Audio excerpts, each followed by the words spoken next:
Always a pleasure. Same. It's a little bit tough for me, you know. The people that were in the industry before I got in, even though it's not like, you know what I mean, you're still like forever young, but you know what I mean, it's tough for me to just be like, you're an OG now. So I know, Yeah. I think we can relate on that level. It's my pleasure. It's always an honor.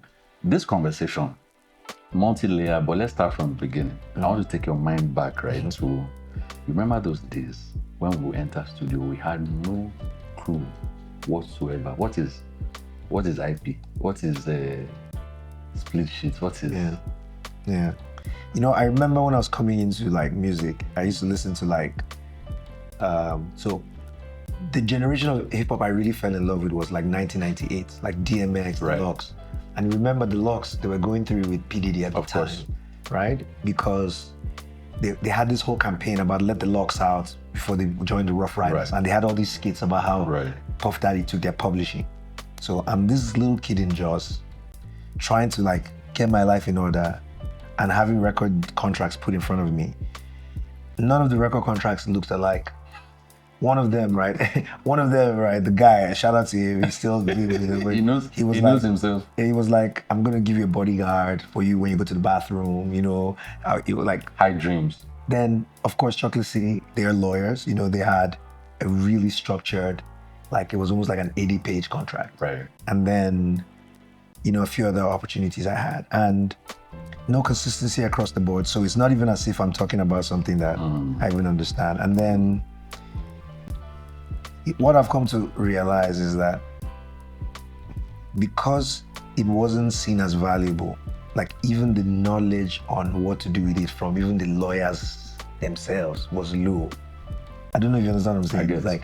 People just didn't know what they were doing. So it was just paper. A lot of it was copy and paste, to be honest, from different wherever they could find it. Because it was like street justice. It's like, okay, normal Nigeria, I invest in you, so you be my boy. You have to, You know, so if I make money, I'll make the money, and then I'll be the one to decide what you know, like it's normal Nigeria streets business. And we got used to that, you know, and we got used to that. Exactly. In many ways, our industry is trying to correct it, but it's not like what's in the West is correct as well. It's very extractive in the West. Their system doesn't work either. But what about you? Has your IP? I mean, you also have like a legendary catalog as well. You know, before what is if you compare between your dad's era and your own era, like, was there a difference in how those rights were protected? Were they like, is it the same challenges he dealt with that you are dealing with, you know, in IP? I don't know. I mean, I don't know how well they conducted their business. The only thing we saw was what everybody else saw, you know, the glitz and the glam, you know, the flashy stuff, the going to the parties, being the life of the party, you know, creating the content and just being the legend that they were, right? But that back end, I guess it takes us to the kind of conversation of where labels were here, you know, back in the day, your Premier, your Decas, the big boys were here, and then they left, you know. But I can only imagine rather how they conducted business back in the day. But in comparison to the way we had it, I don't know. I don't believe that it was on the same. My God. because of that. You know, the vacuum we went into, where everything just kind of disappeared. The structures, the studios, you know, as far as Lagos and Nigeria was concerned, especially West Africa, as it were, the high life days, you know, and all that. But because of that law, I think that we had a hard reset. And maybe that's what caused what you were saying, like, you know, starting to pick it up and, you know, which is where we sort of came in, and everything we're doing was freestyle. It was based on vibe. You call an artist, is your friend. You guys get in the studio, you know that story. You get in the studio, you chop it off, freestyle, lamba. The record is done. Out there. The next day is already, you haven't even mastered this. Yeah. You have already put it out there. So that. And like for me as an artist, right? Like now I have a catalog where early in my career, I wanted to collaborate. I wanted to give a lot of young people opportunities, you know? But That's a lot of IP. Now you're spreading IP across the board. Like, so if you have an album where, for me, I always saw an opportunity for 50 people to partake, new producers, I would seek them out. Proper. But they now all need lawyers. Now we all need structure. Everything is... Now we all need the collection agency to work. We all need a label to like figure out like how we're gonna get everybody paid. And as you said, like the structure has been sort of like the wild, wild west, you know, out there. It's so crazy to me. I was thinking about the fact, like, when you think about IP, it's like, it's an asset, like how people own land. So you and I, we spend our whole lives like building this asset, working on this thing, creating it, collaborating with other people, finding people to build this asset. When the asset is created, to make it tangible. to make it tangible, then the world uses it. It's not like they don't use it to, it's not like they use it to, well, they will go and dance, they will knock. My brother, they will use your assets. In any way possible. They will use it, use it. And now what we're talking about is how to make sure that we secure the asset. Yeah. You know? And how we can also simplify it as well. Simplify, secure, and I guess the third word I'm looking for is, the structure of it, right? So remember the days of before DSP. Can I say one more thing so that we can have a viral thing? So we can have a viral thing. In 3, 2, 1. I saw a pastor the other day. Wow. Scolding the artist, the gospel artist. Oh, I saw that online. And he was basically making the case that because of disagreements on how they were trying to monetize their assets, like this is their life's work. This is their work. There's bills to pay. This is the thing that they've built. This is what their children are gonna. That because they want to monetize it, that they're now should be treated like persona non grata. And what I heard is that this happens everywhere, repeatedly in that ecosystem. Like repeatedly, it gets to certain points. Like, okay, expunge them. No longer use these guys. You are right. Yeah. And this is what artists, it's like, you must do your work in service. You know, it's like, it's crazy to me. But the same scripture says, you know, your talent will... But I guess that talent... The contradiction. I guess the talent, it's true. You know, it's the contradiction of that. So I'm not trying to be controversial. I'm just trying to point out that we are especially gifted in Africa with people that can create this type of asset. This kind of asset, this kind of like storytellers, people that can create poems, people that can create songs. And these assets are very valuable. This is something that around the world, people are going to use. That's what develops civilization. It's going to, content develops civilization. In fact, for our own selves, we need those people. We need those people to tell stories and to guide the way our society thinks and the way we move forward. And even, I guess, you know, we on our own industry, we have to take accountability and say it's on us to build the industry. But I would say like, there's a lot of work for us to do to build this thing the right way. So it's also in, I guess, the way we approach conversations. You know, it's not fights, right? It's not war. Certain things should just be what they are. If we, as a collective, as a country, as a nation, you know, make a conscious effort or a decision to say that, okay, we want to have the greats. Like they had the Aristotles, they had the Van Goghs, they had the greatest everything, thinkers and writers and painters. We need to develop our own crop. We seem to be having a lot of those now, right? We've got the Chimamandas, we've got the MIs, the Burners, you know, there you go.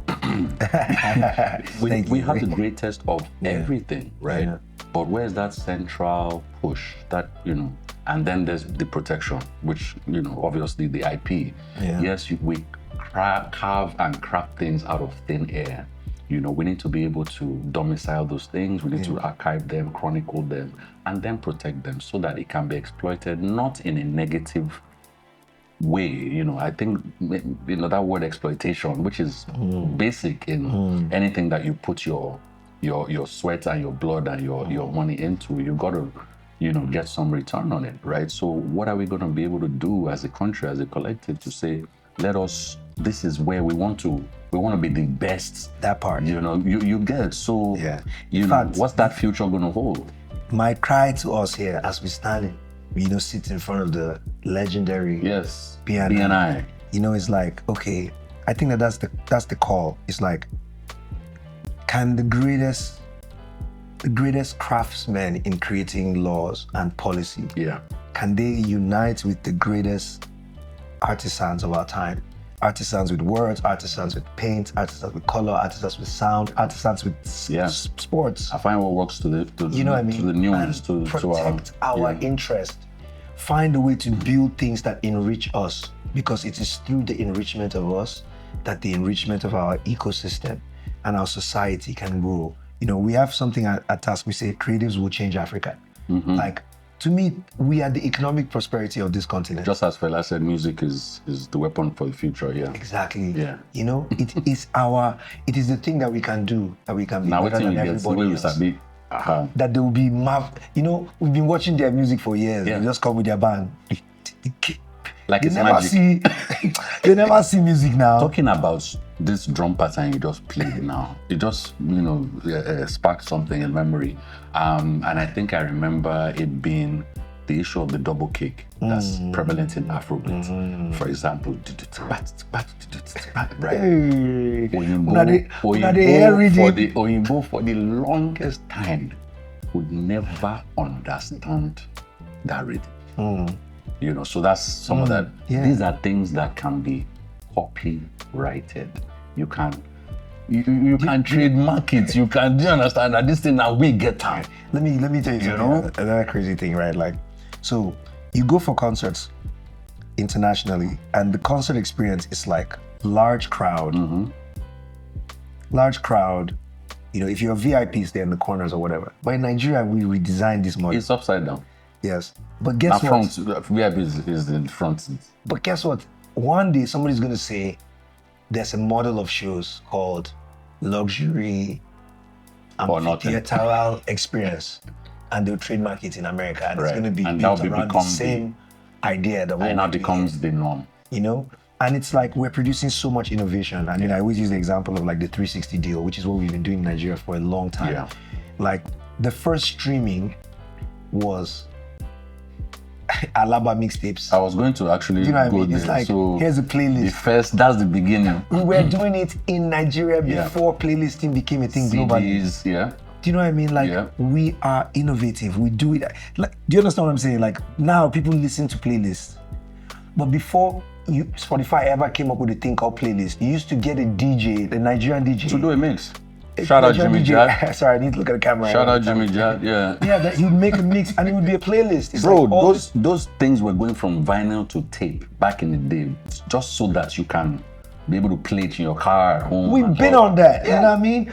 That is our innovation, and it should be that when people are talking about playlisting, it should be in Wiki. That the first time this thing was implemented was a Nigerian that did it, because there was a challenge with music discovery. Collective, we want to be in those conversations. We have to say and agree as a people. Say Nigeria must be on that list. Not just be on that list, we must be top 5 on that list. Whether it's writing, whether it's music, whether it's whatever it is. Exactly. But then comes the structure. If you're going to build, you have to follow the building code. If you're going to go into medicine, you have to. There's rules, there's regulations, if you want to do music. And we have creative. We have an opportunity to make guidelines that fit us. Yes. That nuanced. Yes. Yes. I'm thinking, right, what really changed the game? We've talked a little bit about where we're coming from and how it was a bit of a freestyle, enter studio, just create. And now knowing where we are now, as far as how guys are more aware of what needs to be done, at least in comparison to before, what has changed the game? For me, I think I want to touch on tech. I know you're big on, on that as well, yeah. Yeah, that's a good question. So let's maybe my thoughts, I'll divide them into two. Like, what has the change been and what has been the good change for us? Right. So of course the change has been that now music is easily accessible and it's become it's an asset that I think most people saw as free, or are trying to get for free. A lot, yeah. Yeah, they're trying to get it for free. They're trying to experience it for free. And exploit it for free. And streaming increased the general value of it a little bit more, and it produced a lot of really big winners, which made the music business more valuable. So there's some change there. Like now you have the Drakes, you have the Kendricks. In these moments that we're having, music is a massive asset. Yeah. Even in Korea, there's like large companies, K-pop is blowing up, and music as an asset is starting to it's starting to demonstrate its value. Yeah. I think, okay, so what was the positive change for us in Nigeria? I think that technology allowed us internet access. Yes, it allowed us to now enter into the arena and compete on more fair terms. We can produce music easier, distribute it quicker. Yeah. And I think for me, like all the conversations I want to have is like, when we think about like all the building blocks of what builds an industry, it's like, how do we become dominant in this field? How do we become like one of the sharks in the water, right? As a country, as a continent, right? Like the world today, I think the global creative industry is like $2 trillion, right? So how does Africa? The percentage of 10% of that. I looked at the numbers that Spotify, for example, is declaring in terms of payout. Exactly. But what fraction of that is actually coming, to us? And I think that takes us to that conversation of, the rights managers, as it were, the CMOs, what are they doing right? What are they doing wrong? Let's try and tackle that a bit. Yeah, maybe I'll just say that there's opportunities for great service. I don't think like most creators feel like on the ground level, I don't think they really get marketing support. I don't think they're really getting support. Like the tools that are being built, there's maybe still a translation gap. And even when people get on board, they don't know how to really harness it. You have to have a big label and a big budget to be able to like really. Or you think you need to. Yeah. And then that's from music side. I think the same thing, like yesterday, I'll give an example. Yesterday, I was talking to a comedian, and the comedian has a partnership with this organization, and one of the things they're trying to contend with is like, if I tell a joke on their platform, who owns the joke now? Because if the joke is now recorded and it goes on social media, who owns the joke? It's the same thing as like, let's even take it bigger. If Nigeria as a country produces 1,000 creators, and those 1,000 creators now drive new attention on YouTube. So all of a sudden YouTube, that didn't have any users in Africa, now has, 100 million users in Africa.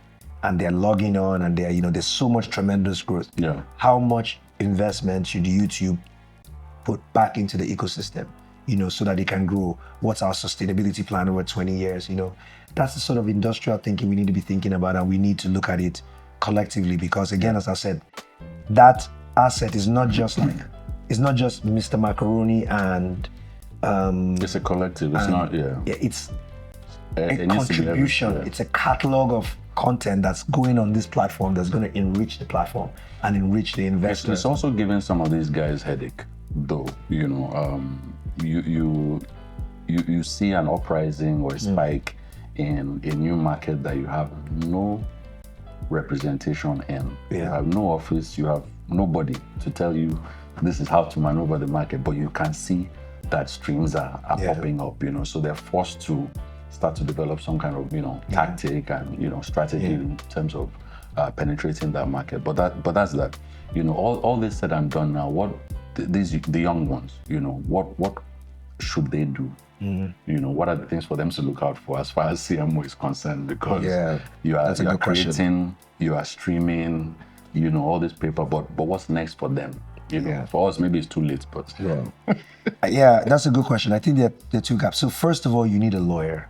That's the first step, and I think that's a great point for us to make here. Now, let me identify. Can I afford a lawyer? Let me identify that for most lawyers here, Yeah. Lawyers that are watching this here, there's a gap in the law space. In legal terms, a lacuna. Yeah. There's a law. I love that. A lacuna. A lacuna. I see what you did. You know what I mean? Yeah.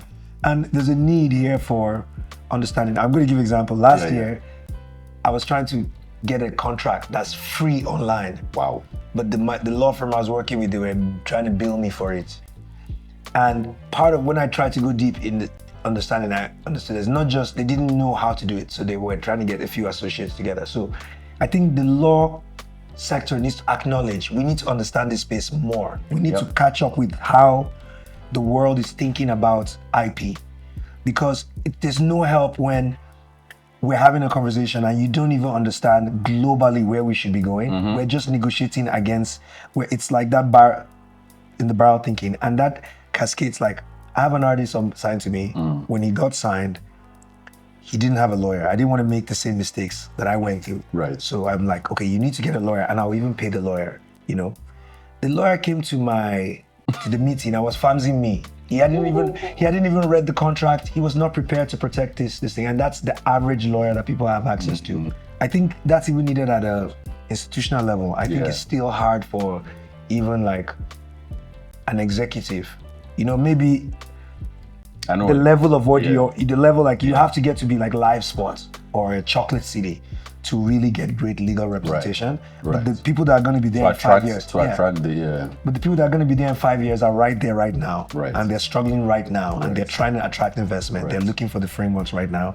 And when I was there 10 years ago, nobody was listening to us. They would just invite us to panels and they would be like, okay, thank you for coming, panel done, and they would go back and the end of the conversation, you know? So I think that gap is translating this greatness, you know, that's being celebrated across the globe now to these are the trickle down, the verticals, right? The value chain, to see that there is opportunity for so many subsectors, you know, within the creative industry to put people to work so that we can collectively aim for, you know, a destination that maybe we can even surpass and sustain this current greatness, you know, let it not be a flash in the pan, you know, because for how long, if you look at different genres of music and historically speaking, you know, what has happened to dancehall globally?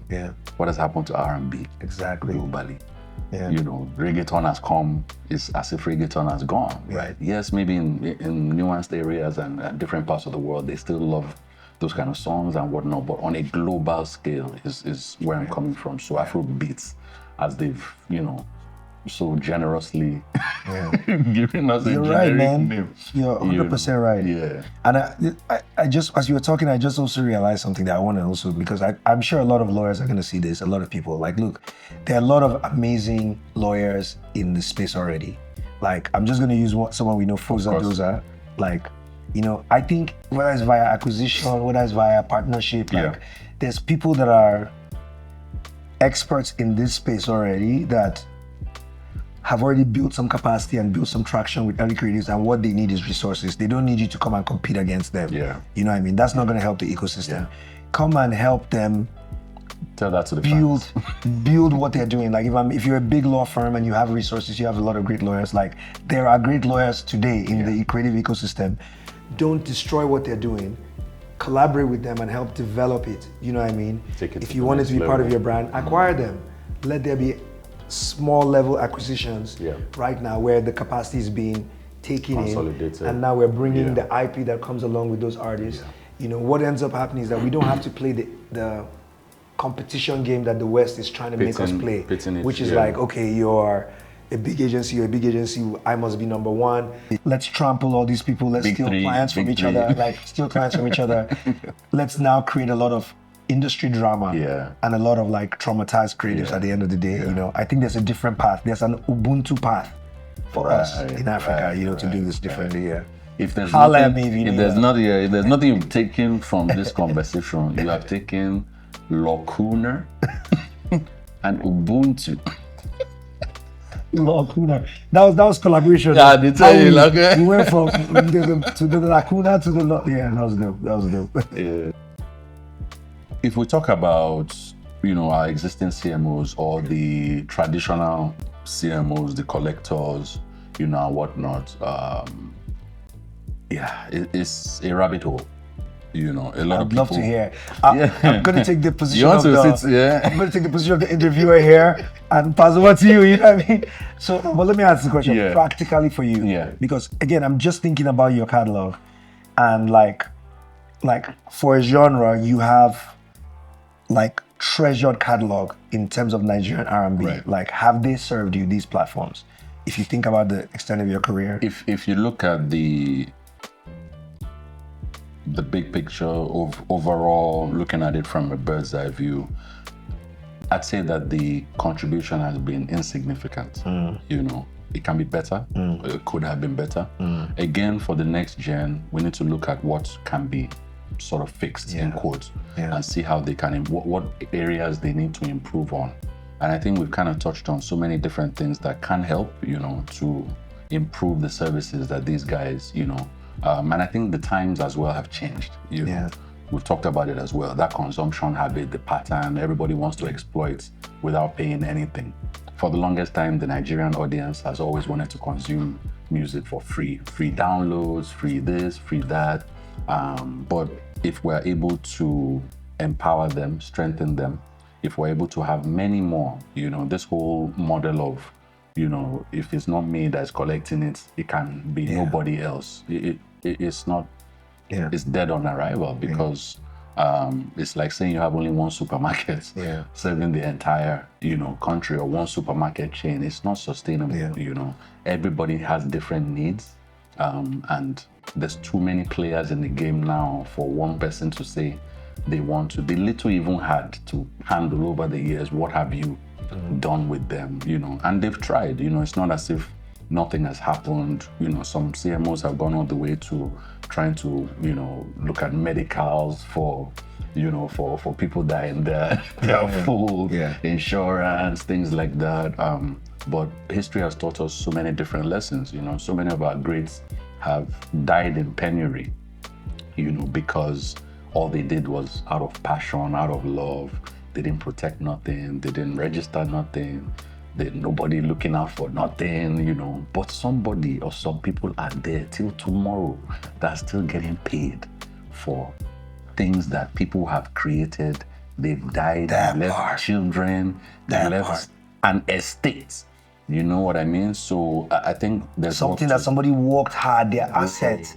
It's like, no matter how ridiculous it seems, it can be very comical to you, like, it's their assets. But it's theirs. No matter how useless you think, she been out to laugh after I laugh finish, but you've consumed it. You've exploited it. What goes back to that person or that person's family? And beverages and beverage drinks are counting on you to tell that joke so they can make money.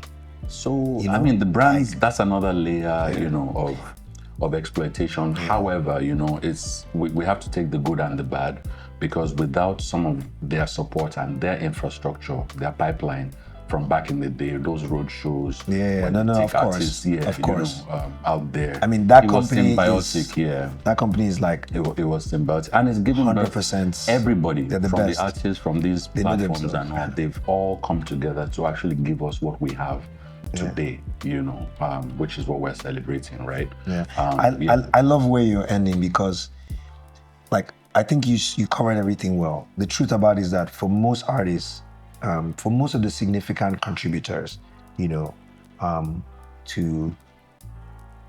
the high level of what our industry has been, I don't think that they interact well with these platforms, and that I love what you said, they're providing significant value. Yeah. At the same time, I love where you ended, which is there's a lot of work that's gone into what we even see. Yeah. I feel like our private sector, which you highlighted, have really been a great partner for Afrobeat and for Nollywood, and they've really supported. There's a lot of room for improvement. I feel even in those the MCSNs and the COSONs, there's been a lot of work, meaningful work. Maybe we've not yet completed the building, but there's been work on the foundation, There's been meetings, there's been people, there's been effort, and we can acknowledge that. And I think right now it's just about how do we resource it? How do we think big picture about collaborating and moving? I think you said it all perfectly. That was the perfect answer. He said it all. The OG. Streaming platforms. Impacts. What have they? How have they helped? Yeah, I mean, look, they've helped Afrobeats grow, and I'm a piano as well. Technology has definitely helped. It has its big problems, but it's helped. And I really also want to appreciate, like, Don't talk about the big problem. yeah, I'll come here. I mean, I'm trying to be, I'm learning from you. I'm learning the ways. Start to talk about it. Because I always get in trouble. Once you see podcast, my whole team is like just gonna say MI said. Anyway, but yeah, I see the benefit. Like, I feel to me, there's always areas for growth, and the areas for growth are, number one, Africa as a market has been under-resourced, and we can close that gap in terms of making sure that we are participating so equitably in streaming. Like, when I say equitably, I'm not talking about like DEI. What I'm just talking about is, like, we can't just be like super high revenues. It can't just be like, oh, I put $10 and I got $1 million, even though it's not valuable. Because it is valuable. Yeah. If it's developed and if it's resourced, it is valuable. So I think there's some improvement that can be done there. How about dictating our own platforms? Yeah, our own terms. This is now, I mean, we look to our leaders. Our leaders. Our healers. Our own terms. Because this is about, like, okay, are there tech companies in the space that are building streaming platforms that we can be like, okay, these guys understand what Nigerian artists need, and they understand what the Nigerian consumer wants. And because we're churning out, our unicorns are world class, top tier. Build a simple tech, and now Nigerians stream on this platform. Exactly. And why? Because you need that. The power of the success of that needs to come back here. Look at the debacle with airlines and not being able to pull their money out. Exactly. But without the right framework, guess what? You got to put that app on Apple. You got to register in the US. You got to use their laws. Multi-layers. You got to use their laws to raise money. Then your money has to go there before it comes. And as a Nigerian, if you don't have the support of the ecosystem, you're going to lose in that race. Before you get there, So that's where innovation can play a very strong role. Exactly.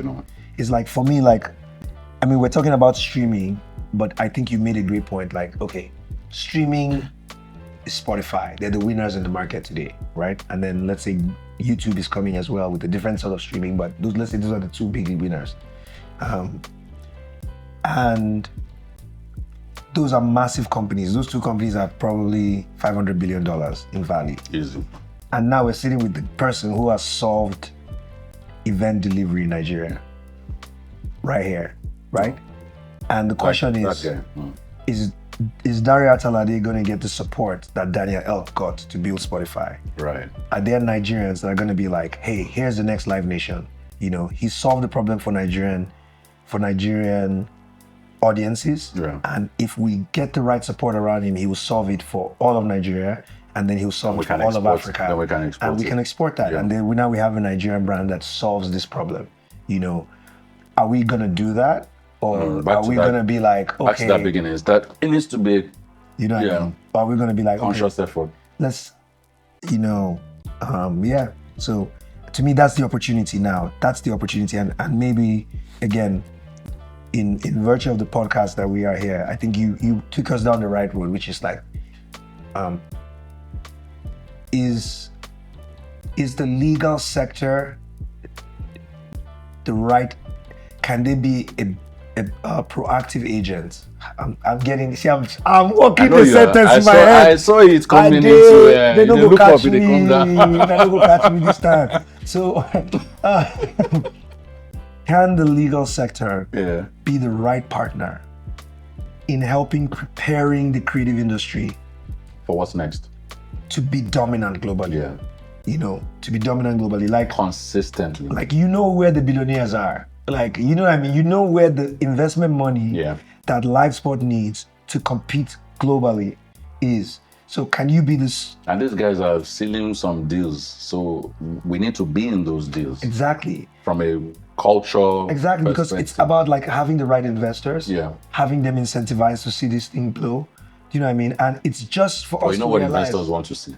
You know, they just want to see where their money is coming back from. No, facts. And we've been through this over the last decade or two, where, like, okay, even the banks, you know, like, okay, if you want this money, if I give you this money, how is it coming back? Yeah. But things are changing. Yeah. Things are changing. There's funding has increased. I won't say greatly, but it's increased. People are learning to borrow money, you know, at hopefully single digits, if you are lucky, single digit interest rates, and you are able to churn it over, create the product, take it to the cinemas, you know, make box office hits, you know, make the money back and give them their money back, collect you a little bit on top of it.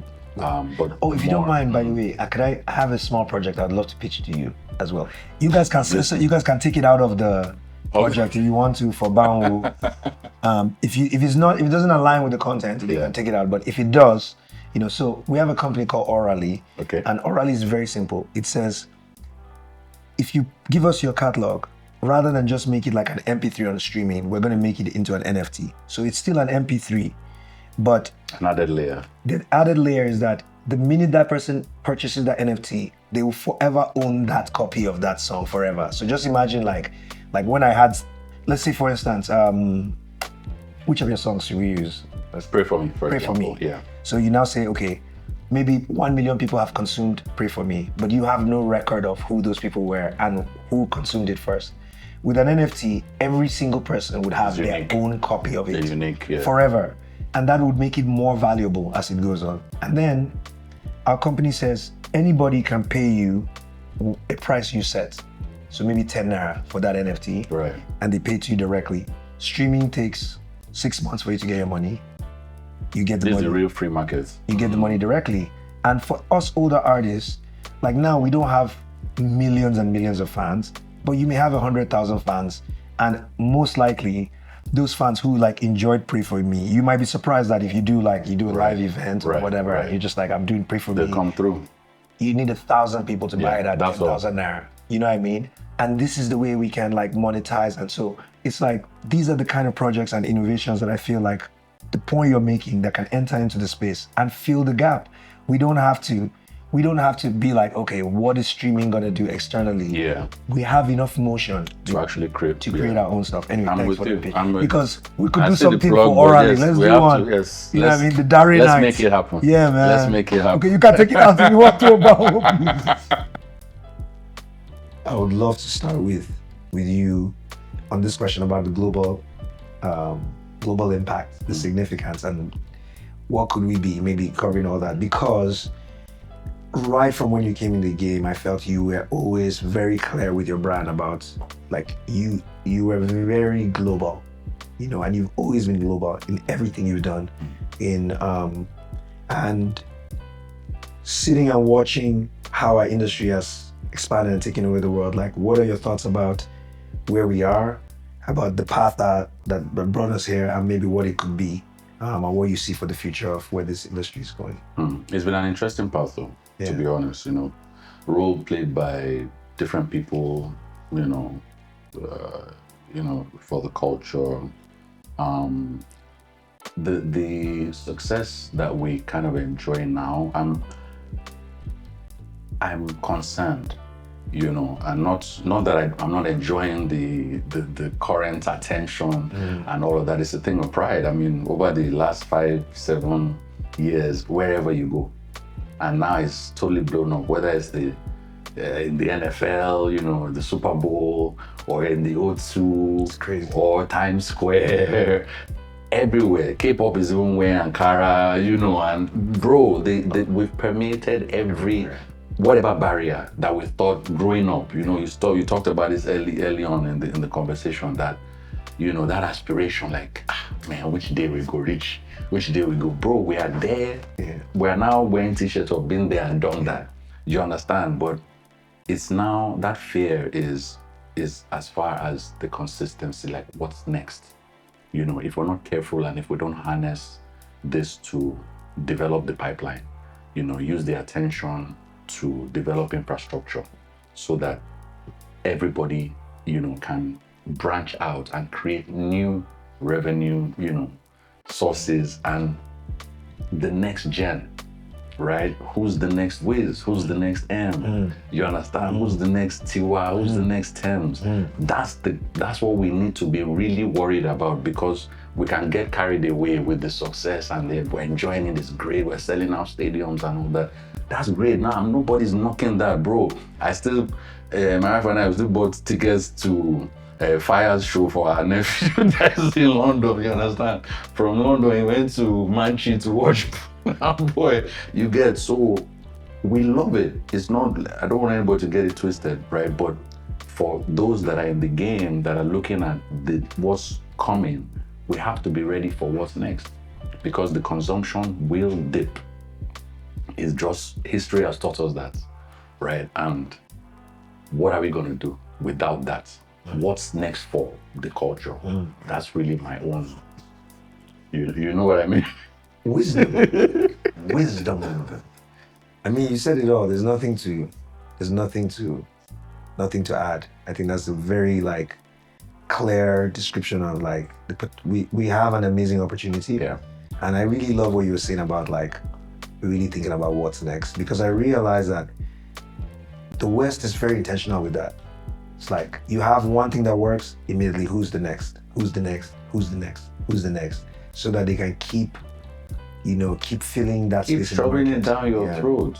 Like if it's not Dua Lipa, is every year, it's a cycle, right? Where is the Nigerian cycle? Yeah, that's the industry, man. Yeah, we need to build an industry, and the potential is crazy.